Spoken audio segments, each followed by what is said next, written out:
Some breaking news. Iran has offered America a peace deal to try and stop the war from restarting on the 1st of May. Well, today a report came out saying Iran has offered the US a new peace deal, and you need to know what this peace deal says. But something important, when the US extended their ceasefire with Iran about 4 days ago, they said that it's extended until they receive a peace deal from Iran. If they didn't receive a peace offer, then the US said they would go back to war. But now they have received an offer, and so you need to know what the offer is.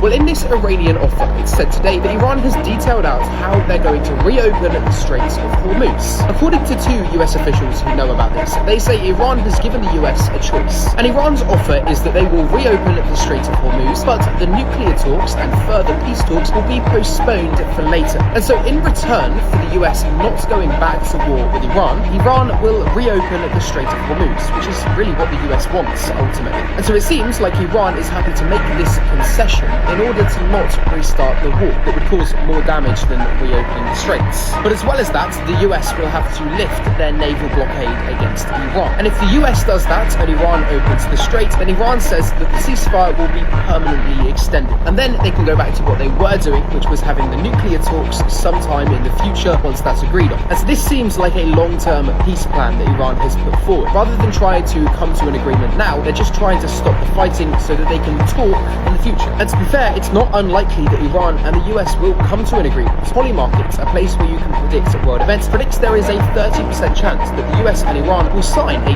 permanent ceasefire deal by the end of just next month. And to be fair, even though there's many things that would point towards the US wanting to go back to war, I do think it's definitely possible that they could come to an agreement and stop them both going back to war.